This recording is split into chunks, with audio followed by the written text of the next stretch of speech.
அடுத்த பாசுரம் 46ஆம் பாசுரம். இதுல அர்த்தம் சொல்றார், ராமானுஜர் உபகாரம் பண்ணார்னு சொன்னேன், சொல்லிட்டா போருமா? அவர் இத்தனை உதவி செய்திருக்காருன்னா தடால்னு அவர் திருவடியில விழுந்துட வேண்டாமோ? விழுந்துடுறேன். அதுதான் இப்ப 46ஆம் பாட்டு.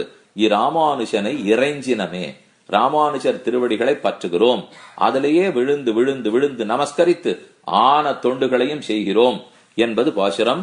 கூறும் சமயங்கள் ஆறும் கொலைய குவலயத்தே மாறன் பணித்த மறையுணர்ந்தோனை மதியிலேன் தேரும்படி என் மனம் புகுந்தானை, தேரும்படி என் மனம் புகுந்தானை திசையனைத்தும் ஏறும் குணனை ராமானுஜனை இறைஞ்சினமே. திசையனைத்தும் ஏறும் குணன், இந்த ஜகத்து முழுக்க ராமானுஜருடைய குணம் பரவி இருக்கான். அது ஏறும் குணம்னா அவ்வளவு கீர்த்தி படைத்த ராமானுஜர், அவரை இறைஞ்சினோம், அவரை பற்றுகிறோம். பாட்டு பாருங்க. கூறும் சமயங்கள் ஆறும் குலைய. கூறும் சமயம்னால் வெறும பேசி பேசி கேவல உக்திகளால நிறுத்த பாக்குற சமயம். உலகத்துல எத்தனையோ மதங்கள் இருக்கு, எல்லாத்துக்கும் ஆதாரம் இருக்குமா வேதத்திலே? அவாவா கொஞ்சம் தங்க புத்திக்கு பட்டுதுன்னா ஒரு மதம்னு உருவாக்கிடுவா. அதெல்லாம் நிற்காது, கொஞ்ச நாளைக்கு இருக்கும் காணாப்படும், இன்னும் கொஞ்ச நாள் இருக்கும் காணாப்படும். ஆனா கொஞ்சம் குழப்பும், யாரார வந்து குறுக்க குறுக்க எப்படி குழப்பணுமோ குழப்பும். அதைத்தான் கூறுங்கிறார். விளம்புமாறு சமயமும் என்கிறபடியே ஏதோ சிலவற்ற சில பேர் தங்களுக்கா தெரிஞ்சதை சொல்றா சுவாமி. அதெல்லாம் அப்படியே சாஸ்திரத்துக்கு ஆதாரமா கொண்டதா, தர்க்கத்துல தாங்குமா, மீமாம்சையில தாங்குமா, அதெல்லாம் தெரியாது. ஆனா சொல்றா கேவலம் உக்திசாரமாயே இருக்கிற ஏதோ சொல்றதுக்கா சொல்லிட்டு இருக்கா. சமயங்கள் ஆறும் கொலைய. இப்படிப்பட்ட பாக்கிய சமயங்களாய் வேதத்துக்கு புறம்பாகவும் வேதத்தின் அர்த்தத்தை மாற்றி கூறவும் இருக்கும் சமயங்கள். இது இத்தனை கொலைய அழிந்து போகும்படிக்கு குவலயத்தை, குவலயம்னா பூமி, அந்த சமயங்கள்லாம் நடையாடிட்டு இருக்கிற இந்த பூமி, இந்த பூமியிலே தன்னரசாக நடத்தின இத்தேசத்திலே மாறன் பணித்த மறை உணர்ந்தோனை. அப்பதான் நம்மாழ்வார் அவதரிச்சார். அவர் மறைங்கிற தமிழ் வேதமாகிற திருவாய்மொழியை பாடினார். பாடி பாடி இந்தந்த சமயங்கள்லாம் எப்படி தப்பு தப்பா பிரச்சாரம் பண்றது அப்படிங்கறத நன்னா எடுத்து கண்டிச்சார். இது தப்பா இருக்கு பாருங்க, இது தப்பா இருக்கு, இந்த கருத்து தப்பு, இந்த கருத்து இருக்கு. இதெல்லாம் வேதத்தோட ஒத்து போல பாருங்க. வேதத்தோட ஒத்து போகாது மட்டும் இல்ல, உங்க நிஜ வாழ்க்கையோட ஒத்து போல பாருங்க. நீங்க வாழ்ந்துட்டு இருக்கிறத பாருங்க. எங்கேயான இந்த மதங்கள்லாம் உங்களுக்கு ஒத்து போறதோ? எப்படி உண்மையா வேதம் சொன்னதாவும் இருக்கணும், நம்ம அன்றாட வாழ்க்கையோட ஒத்தும் போகணும். இப்போ ஒரு மதம் சொல்றது கண்ணால் காண்பதே மெய், மற்றதெல்லாம் பொய், உடம்ப பாரு, இது தவிர ஆத்மா கிடையாது, பரமாத்மா கிடையாது, நிம்மதியா வாழ் அப்படின்னு என்ன சாமி? அது கண்டதே காட்சி கொண்டதே கோலம். ஏதானு வேணுமா? நன்னா சாப்பிடு, நன்னா தூங்கு, உடம்ப நன்னா பாத்துக்கோ, சரீரம் படுத்துன்னு ஆத்மாவும் படுத்துன்னு அர்த்தம். கவலைப்படாதே. ஒருவேளை நெய் பால் வாங்குறதுக்கு காசு இல்லைன்னா கடனை வாங்கு. கடன் திருப்பி கொடுக்கணும் என்ன? வேண்டவே வேண்டாம். ஏன்னா கொடுத்தாலும் புண்ணியம் கிடையாது, கொடுக்காட்டாலும் பாபம் கிடையாது, எதுவுமே இல்லைங்கிறது சொல்லியோ. இப்படி 4 பேர் சொல்லிட்டு இருப்பான். அதை கேட்ட உடனே ரொம்ப நன்னா இருக்கும். சாமி இதுதான் சாமி நமக்கு சரி, இப்படித்தான் நான் வேணும்னு நினைச்சிருந்தேங்கிறானோ இல்லையோ? அப்படி அல்ல. பகவானாக ஆழ்வாருக்கு சாட்சாத்கரிக்கிறார், அத்தனை அர்த்தங்களையும் ஆழ்வாருக்கு உபதேசிக்கிறார். அதனாலதான் மாறன் பணித்த மறைங்கிறார். மாறன் நம்மாழ்வார், அவர் பணித்த மறை நம்மாழ்வார் பாடியிருக்கிற வேதமா இருக்கிற திருவாய்மொழி. இதுல என்ன பெருமை திருவாய்மொழிக்குன்னா, இவர் எங்கேயும் போனதில்லை, ஒரு பிரயத்தனம் பண்ணதில்லை. பகவானா நேர நம்மாழ்வார் முன்னாடி வந்து நின்று கொண்டு கிட்டு கிட்டு கிட்டுன்னு தன்னையும் காட்டி வேதார்த்தத்தையும் உபதேசிக்கிறார். அப்படியே அவர்கிட்ட பெறுகிறார். பெற்றதை திருவாய்மொழியா பாடிவிடுறார். அதுக்குதான் அந்த பிரபந்தத்துக்கு இத்தனை தூரம் பெருமை. இப்போ பெருமானை சாட்சாத்கரித்து அவர் உபதேசிக்க பாடினதொல்லியோ உணர்ந்தோனை பிரமாண கதிகளாலே தரிசித்து. இனிமே பிரம்மசூத்திரம் நன்னா புரியும், உபனிஷத்துக்கள்லாம் நன்னா புரியும். என்ன ஆழ்வாருடைய பாசுரம் கையில கிடைச்சிருத்து. இப்ப மற்ற பேரும் வியாக்கியானம் பண்ணிருக்காரு, ராமானுஜரும் பிரம்மசூத்திரத்துக்கு வியாக்கியானம் பண்ணிருக்காரு. என்ன பெருமைனால் நம்மாழ்வார் பாட்டு சேர்த்து கிடைச்சதுதான் பெருமை. அதை வச்சுட்டு இருக்கிறவே பிரம்மசூத்திரத்தினுடைய வாக்கியத்தை இன்னும் தெளிவா யாருக்கு வேணா புரியும்படிக்கு அர்த்தம் சொல்றதுக்கு முடியாது. மதியிலேன் நான் ஞானமில்லாத நான், இப்படிப்பட்ட அடியேன். இப்ப இத்தனை நாள் சொன்னது நம்மாழ்வார் ரொம்ப உயர்ந்தவர், பகவானையை சேவிச்சவர், அவருக்கு தெரிஞ்ச அர்த்தத்தெல்லாம் திருவாய்மொழியில பாடியிருக்கார். அந்த திருவாய்மொழியின் உண்மையான பொருளை ராமானுஜர் தெரிஞ்சுட்டு இருக்கார்.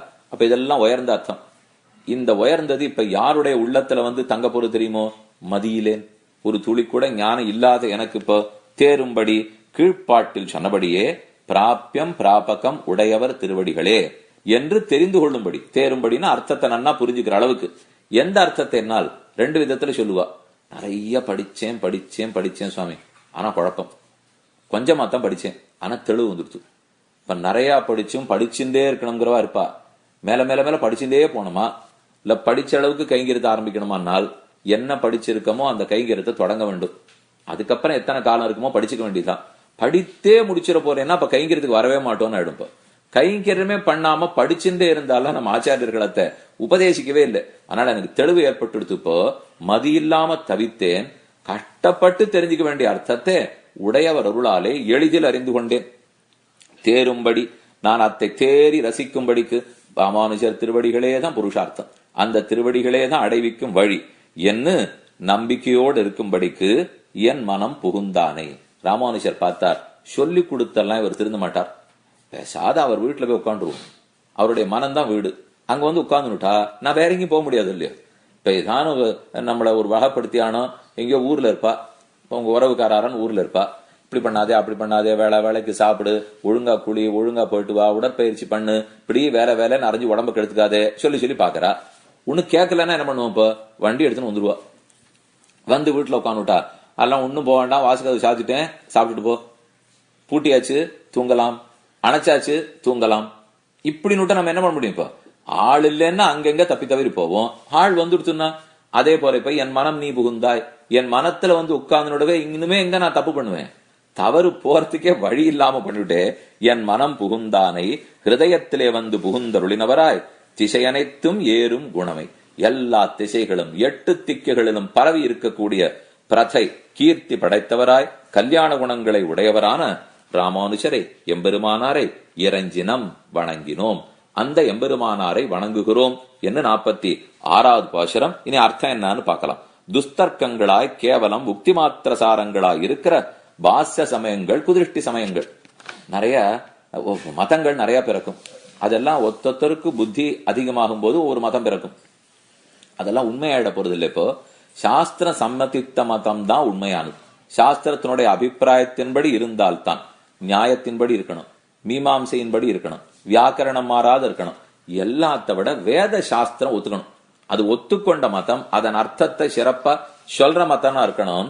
அப்படி இருக்கிற திராவிட வேதத்தையும் சம்ஸ்கிருத வேதத்தையும் உண்மையான பொருளோட உணர்ந்தவராய் சகல திசைகளிலும் எட்டிய புகழ் படைத்தவனான ராமானுஜர் என் மனசிலே வந்து இருந்துட்டார். இனிமே இங்கிருந்து அசைய மாட்டேன்னு சொல்லிட்டார். கேட்போம். அந்த ராமானுஜரை இறைஞ்சனமே கூறும் சமயங்கள் 6 கொலைய. கூறும் சமயம்னால் அவரவர் இஷ்டப்பட்டபடிக்கு அர்த்தம் கூறும், பொருள் கூறும். சமயங்கள் 6 கொலைய. ஒருத்தர் சொன்னார், தேகமே ஆத்மா, என்னென்ன மத்தம்னு கொஞ்சம் எடுத்து காட்டியிருக்கார். கொஞ்சம் கேட்டா கூட நமக்கே துணுக்குன்னு இருக்கும். இது என்ன பொருத்தமாவே இல்லை போல் இருக்கே, என் வாழ்க்கையோடு இது பொருந்தவே இல்லையே. உடம்பு ஆத்மா ஒண்ணுன்னா நமக்கே புரியாது. நம்ம நினைச்சுட்டு இருப்போம் உடம்பு ஆத்மா ஒண்ணுன்னுட்டு, நிஜமா இல்லை, அது நமக்கே தெரியும். ஆனா அப்படி உலகம் முழுக்க உடம்பு ஆத்மா ஒண்ணுங்கிறதுனால நம்மளும் அப்படி சூறாவளியில் அடிச்சுன்னு போயிட்டு இருக்க மாதிரி வெள்ளத்துல போயிட்டு இருக்கமே தவிர, கொஞ்சம் நிறுத்தி வச்சு 2 நிமிஷம் பேசினா ஒத்துணுடுவோம். ஆமா சுவாமி தெரியும் ஆத்மா வேற, ஆனா என்ன பண்றது, இப்ப கூட இருக்கிற எல்லாரும் இப்படிதான் பேசிட்டு இருக்கா, நான் மட்டும் தெரிஞ்சு என்ன பண்ண போறேன்னு. ஆனா ஊர்ல சொல்றது மட்டும், எல்லாரும் ஒரு வழி போனா நான் மாறி இருக்க விரும்புறேன்னு சொல்லிடல. இப்ப மாறுதல் வேணும், நான் தனித்தன்மையோட இருக்கணும். தனித்தன்மை இருந்தா தான் வாழ்க்கையில முன்னேறவே முடியும். இதுல வச்சுப்போமே தனித்தன்மை. எல்லாரும் தேகம் ஆத்மா ஒண்ணுன்னு சொல்லிட்டு இருக்கச்சே, நாம கொஞ்சம் தனித்தன்மையோட தேகம் வேற ஆத்மா வேறன்னு சொல்லுவோமே, அப்ப அதற்குரிய பேர் கிடைக்குமா கிடைக்காதா அப்படின்னு சொல்றவா இருக்கா. இன்னொருத்தர் சொல்றார், க்ஷணிக விஞ்ஞானம், உனக்கு ஞானம் இருக்கு, ஆனா அந்த ஞானம் முதல் வினாடி இருக்கிற ஞானம் அடுத்த வினாடி இல்லையங்கிற ஒருத்தர். இப்படி கூட இருக்குமா சுவாமி? விஞ்ஞானம்ங்கிறது எப்பவும் தான் இருக்கும். நான் தான் நேற்றுக்கு தூங்கினேன், இன்னைக்கு அர்த்தால எழுந்தேங்கிறோம். ஆனா சொல்றவர் சொல்றார், நேற்றுக்கு தூங்க போறச்ச 10:45 மணிக்கு ஒரு ஞானம் இருந்தது இல்லையோ, 10:50 இது கிடையாதுங்கிறார்.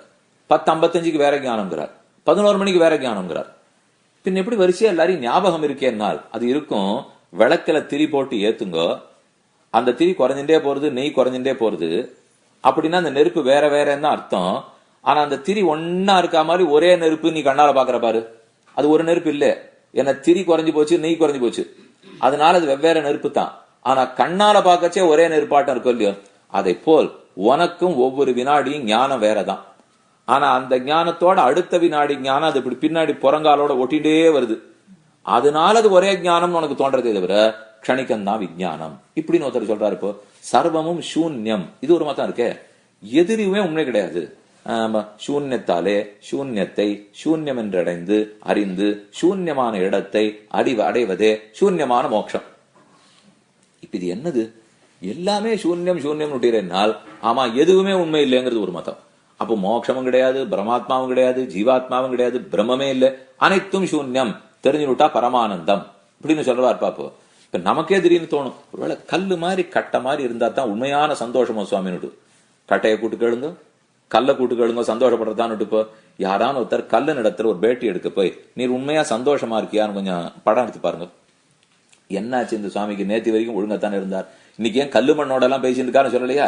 அப்ப அது பார்த்தாலே ஜடம்னு தெரியுது. ஜடம் எப்படி சந்தோஷப்படும்? அதனால நம்ம கல்லா இருந்துட்டா நல்லா இருக்கும், பகவான் படைக்காமலே ஏன்னா அப்படியே கல்லாட்டம் வச்சிருந்தாருன்னா கூட திருப்தியா இருந்திருப்பேன் போல் இருக்கே. இப்படி எல்லாம் சொல்லக்கூடாது. படைத்திருந்தா தான் திருப்தி தெரியுது, நம்ம திருப்தி படுறோம்னு தெரியாது. அந்த ஆனந்தத்தை நித்தியமாக்கிக்கிறதுக்கு வழி பார்க்கணுமே தவிர கல்லாட்டம் இருக்கேன் மண்ணா இருக்கேன்னு சொல்ல முடியும்? இதெல்லாம் நம்ம சம்பிரதாயத்து ஆச்சாரியர்கள் இந்த பாரத தேசத்துல அப்படி இப்படி ஒன்னு ரெண்டு இப்படி பேசுவாளே தவிர மற்ற எல்லாரும் பிரம்மம் ஆனந்தம், அந்த பிரம்மத்தை தான் ஆத்மா அடைய போகிறான் என்றுதான் தெளிவா இருந்திருக்கார். ஞானம் ஒன்றுமே உள்ளது, ஞானம் மட்டும்தான் உண்டு, ஞானியே கிடையாது, ஞானம் உடையவனும் கிடையாது, ஞானத்தால் அறியப்படுவதும் கிடையாது என்று ஒரு சிலர் சொல்லிட்டு இருக்கலாம். இப்படி எத்தனையோ மதம்னு வச்சுங்களேன், கடவுளை மாத்தி விடலாம், இல்ல கொள்கைகளை மாத்தி விடலாம், நம்மையே இல்லைன்னு சொல்லிடலாம், எப்படி வேணா இருந்தது. இப்படி எல்லாம் இருக்கிற மதத்தை சரிப்படுத்தி கொண்டு வேண்டாமா? அதத்தான் ராமானுஜர் செஞ்சிருக்கார். கூறும் சமயங்கள் ஆறும் குவலயத்தே இந்த பூலோகத்தில். இதுக்கு முதல்ல வந்தவர் ஆறு? இந்த அர்த்தத்தெல்லாம் தப்புன்னு எளிதான தமிழ்ல எடுத்து சொல்றதுக்காக சுவாமி நம்மாழ்வார் அவதரித்தார். குவலயத்தே கலோ கலு பவிஷ்யந்தி நாராயண பராயணாக क्वचित् क्वचित् महाभागा द्रविडेषु च भूरिशः ताम्रवर्णी नदी यत्र कृतमाला पयस्विनी कावेरी च महाभागा प्रतीशीत महानदी என்றும் இது ஸ்ரீமத் பாகவதத்துல சுகாச்சாரியர் சொல்லியிருக்கிற அழகான ஸ்லோகம். கலியுகத்தில் ஒவ்வொரு ஆத்தங்கரையிலே, காவிரி ஆற்றங்கரையில், தாமிரபரணி ஆற்றங்கரையில், வைகை ஆற்றங்கரையில், பாலாற்றங்கரையில் ஆழ்வார்கள் அவதரிப்பார்கள். நாராயணனே தெய்வம் பரதெய்வம்னு உணர்த்துவார்கள். பக்தி சாஸ்திரத்தில் அசையாமல் நிற்பார்கள் என்றெல்லாம் பாகவத புராணத்தில் கோடி காட்டியிருக்காளே. ஒரு புராணத்திலே இவர்களை பத்தி பேசப்பட்டிருக்குன்னா அது எவ்வளவு வசத்தியது. அப்ப அவர்தான் அவர்களுக்கு தலைவர் சுவாமி நம்மாழ்வார். அவர் பிறந்து இதுதான் சத்துவம், இதுதான் சாஸ்திரம் சம்மதித்திருக்கிற தத்துவார்த்தம் என்று கூறினார். மாறன் பணித்த தமிழ்மறை மாறன் நம்மாழ்வார். அவர் இந்த தமிழ்மறையில எதை சாஸ்திரார்த்தம்னு சொன்னார்? இன்னது சொல்லியிருக்காராம், உயர் வர உயர் நலமுடையவன், பகவான் சகல கல்யாண குணங்கள் உடையவன், குணாபிராமன், அயர்வரும் அமரர்கள் அதிபதி, அனைத்து விபூதிகளாலும் வழங்கப்படுபவர், தேவர்களுக்கெல்லாம் தலைவர், நித்திய விபூதி லீலா விபூதி ரெண்டு சொத்து உடையவர், உளன் சுடர்மிகு சுருதியுள் வேதத்தாலே நன்கு கூறப்படுபவர், கொண்டாடி பேசப்படுபவர், நான்முகன் தன்னோடு தேவரலகோடு உயிர் படைத்தான், தன் நாபி கமலத்தில் நான்முகனை படைத்து அதன் மூலமே ஜகத்தை எல்லாம் படைக்கிறார், ஜகத்துக்கு காரணம். அது அடுத்தது அவர்தான் அகலகில்லே நிறையும் என்ன அலர்மேல் மங்க உரமார்பன் ஸ்ரீயப்பதி. ஸ்ரீயப்பதியா இருக்கார், ஜகத்துக்கு காரணமா இருக்கார், அனைத்து விபூதிகளும் கொண்டவரா இருக்கார், அனைவராலும் வணங்கப்படுறவரா இருக்கார், கல்யாண குணங்களோட கூடியிருக்கார், ஆச்சரியமான திருமேனி படைத்தவராக இருக்கிறார். இவருக்கு தொண்டர்களாத்தான் அனைத்து ஜீவாத்மாக்களும் உளர். அந்த ஜீவர்கள் பகவான் அடைவதற்கு உன் அடிக்கீழ் அமர்ந்து புகுந்தேனேன்னு சரணாகதி செய்கிறார்கள். பண்ணால் கைங்கெட்டத்தை கொடுக்கிறான். இதுதான் சாஸ்திரம் சொல்லியிருக்கிற எளிதான பொருள் என்று சுவாமி நம்மாழ்வார் ரொம்ப எளிமையா சொல்லிட்டு போயிட்டார். மிக்க விரநிலையும் மெய்யாம் உயிர்நிலையும் தக்க நெறியின் தடையாகி தொக்கியலும் ஊழ்வினையும் வாழ்வினையும் ஓதும் குறுகையருகோன் யாழினிசை வேதத்தியல்னு பாசனம் இல்லையோ.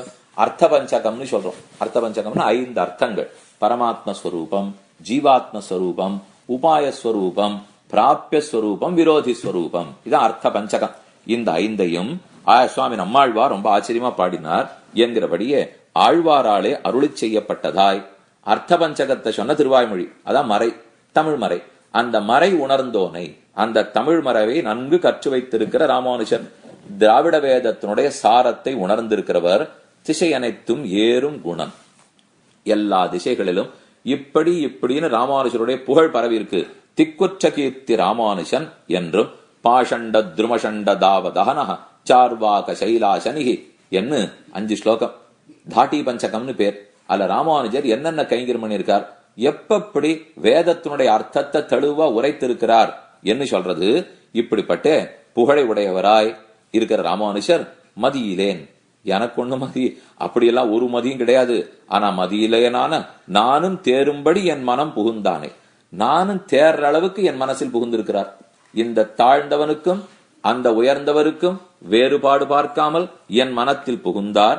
பிரமாண கதிகளாலே தரிசித்து விஸ்வசிக்கை குடலான ஸ்வரூப யாதாத்ஞான சூன்யனாய் சாஸ்திரங்களை பார்த்து இதன் மூலம் எது பிராபியம் எது பிராபகம்னு தெரிஞ்சுட்டு அதுல நம்பிக்கை ஏற்படுற அளவுக்கெல்லாம் எனக்கு போராது. மதி இருந்தாத்தான் அதெல்லாம் செய்யறதுக்கு போ. இப்படி இருக்கிறவாளை என்ன பண்ணலாம்? நம்ம ஒன்னும் ரொம்ப எல்லாம் தெரியறது இல்லைன்னால் இந்த நாள்ல ஒண்ணும் பண்ண முடியாது. அவ்வளவுதான். அவளா தெரிஞ்சு வந்தா உண்டு, சொல்றதுன்னா சொல்லலாம், சொல்றத கேண்டா உண்டு, கேட்டு கேட்டா இல்ல. ஆனா அந்த நாள்ல ராமானுஜர் நாள்ல என்ன பண்ணிடுவாளாம், அப்படி மதி இருக்கிறவாளுக்கு சாஸ்திரத்தை கொடுத்து புரிய வைப்பாளாம். அது இல்லாதவர்களுக்கு, இப்ப ராமானுஜர் காலத்திலே ஒருத்தர் இருந்தார், அவருக்கு வாய் பேசாது, காது கேட்காது. அவர் ராமானுஜர் இடத்துல வந்து எனக்கு ஏதாவது உபதேசிக்கணும், மோட்சம் போகணும்னு ஆசையா இருக்கு அப்படின்னு சைகையாலேயே சொல்றார். இவருக்கு என்ன சொல்ல முடியும்? ஏதாவது உபதேசிக்கலாம், உபதேசித்தா காது கேட்காது, பேசவும் பேசாது, திருப்பி சொல்லவும் முடியாது அவரால் மந்திரத்தை. அதனால தன்னுடைய தனி அறைக்குள்ள அழைச்சின்னு போனாரா. கதவை சாத்திட்டார். சாத்திட்டு உள்ள போய் 4 மணி ஆச்சு, 2 பேரும் வெளியில வரல. கூரத்தாழ்வான் வெளியில இருக்கிறவருக்கு உள்ள என்ன நடக்கிறதோ அப்படின்னு விருப்பம் தெரிஞ்சுக்கணும்னு ஆசை. ஷாவித்வாரத்தின் வழியே பார்த்தார். அப்ப அந்த காது கேட்காத வாய் பேசாதவன் தலையை குனிஞ்சின்னு இப்படி இருக்கான், கை கூப்பிண்டு. ராமானுஜர் தன் திருவடிகளை எடுத்து அவன் தலை மேல வச்சுட்டு இருக்கார். தன்யோஸ்மி, பெற்றே மோட்சம் கிடைக்கணும்னு அவன் போயிட்டான். இத பார்த்த கூரத்தாழ்வான் மயக்கமா செறிஞ்சுட்டார். என்னாச்சு உமக்குனால், நான் மதியோட இருந்து இத்தனைய கற்று என்ன சாதிச்சேன்னே தெரியலையே, அவன் நிமிஷ போதுல வாங்கிட்டு போயிட்டானே, இப்போ எனக்கு கிடைக்கலையே, நானும் வாய் பேசாத காது கேட்காதவனா பிறந்திருந்தா இப்படி வந்து வாங்கிட்டு போயிருப்பேன் போல் இருக்கு. இது ஒரு விதத்துல மதி இல்லாமைக்கு வந்த நன்மை. மதி இல்லாட்டா கூட நல்லது நடந்து போல் இருக்கு. ஏன்னா நமக்கு இருக்குன்னு சொல்ல போனோம்னா சரி அந்த வழியே வாங்கிடுவா, இல்லேன்னுட்டாலான்னு ஒழுங்கா போடலாம் இல்லையோ. எனக்கு எல்லாம் இருக்கு, நானா படிச்சுன்னு வரேன்னா மெதுவா வாரும், எந்த ஜென்மத்துல வரையிலோ வாரம் விடுவா. அடியே ஒண்ணுமே இல்ல, கண்ணு தெரியாது, காது கேட்காது, பேச முடியாதுன்னா சரி வா. ஆனா அந்த நாளுக்கு இந்த நாளுக்கு வித்தியாசம். ஒண்ணுமில்லேன்னு சொன்னா கட்டாட்ச பலத்தால திருத்துகிற சக்தி அங்க ஆச்சாரியாளுக்கு இருந்தது. தாங்கள் அனுகிரகிக்கிறாளுடைய பார்வையினாலேயே என்ன வேணுமோ வந்துடட்டும், படிக்க தேவையில்லை, இப்போ அந்த படிப்பின் பலம் என்னவோ உங்ககிட்ட வரட்டும் அப்படின்னு சொல்லி பார்க்க தெரிஞ்சது. இன்னைக்கு அது கஷ்டம்தான். யாரும் இப்ப கட்டாட்சத்தால திருத்துற அளவுக்கு எல்லாம் நமக்கு யோக பலம் இருக்கா சொல்லுங்க. அது ரொம்பவே குறைஞ்சு போயிருக்கிற நாளோ இல்லையோ. அப்ப அந்த நாள் அது இருந்திருக்கு. உடையவர் கட்டாட்சிக்கிறார்னா மாறிடுத்தே மோட்சம் கிடைக்குமோ இல்லையோ. அப்ப இப்ப என்ன செய்ய முடியும்னால் கொண்டு போய் உடையவர் திருவடியில சேர்க்கலாம். அதுதான் எந்த ஆச்சாரியனாலும் பண்ண முடிஞ்சது. அதைத்தான் அவ பண்றா. ஒவ்வொரு ஆச்சாரியனும் பண்ணுவதே இந்தாங்கோ கொண்டு போய் ராமானுஜர் திருவடியில சேர்த்துடுறோம், அவர் அனுகிரகிப்பார், அவருக்கு அந்த சக்தி இருக்கு, அவர் மூலமா பெற்றுக்கொள்ளுங்கோள். ஆகவே இந்த குவலயத்தே மாறன் பணித்த தமிழ்மறை உணர்ந்தோனை இராமானுஷனை என் மனம் புகுந்தானே, என்னுடைய மனசுல வந்து உட்கார்ந்து கொண்டு இது வரைக்கும் விவேக ஞானமே இல்லாத தவிச்சிருந்தேன். அந்த இது சரி இது தவறுங்கிற பகுத்தறிவெல்லாம் இல்லாத இருந்தேன், மதியிலேன். என் மனசிலே வந்து அமர்ந்து கொண்டு வகுத்த சேஷியான ராமானுஷரை இறைஞ்சினமே. எப்ப அவரா நம்ம உள்ளத்துல புகுந்துட்டாரோ இனிமே அவரை பற்றுவதுதானே நமக்கு கர்த்தவியம். இறைஞ்சினோம், அவரை வணங்கினோம். இது எது கொண்டு அவரை வணங்குறேன்? அவர் எனக்கு பண்ணிருக்கிற உதவியின் பெருமையை நினைத்து நினைத்து சந்தோஷப்பட்டு வணங்குகிறேன். எங்கு கிடந்த நம்மை இப்படி செய்து வைத்திருக்கிறார்? உபகார குணம். அவர் குணத்தை நினைச்சு வணங்குறேன். எது குணம்னா உபகாரம் குணம். நமக்கு பண்ண நன்மையே நினைத்து வணங்குகிறேன் என்பது 46ஆம் பாட்டு முற்றிற்று. கூறும் சமயங்கள் ஆறும் குவலயத்தே மாறன் பணித்த மனையுணர்ந்தோனை மதியில் ஏன் தேரும்படி என் மனம் புகுந்தானை திசையனைத்தும் ஏறும் குணனை இராமானுஷனை இறைஞ்சினமே.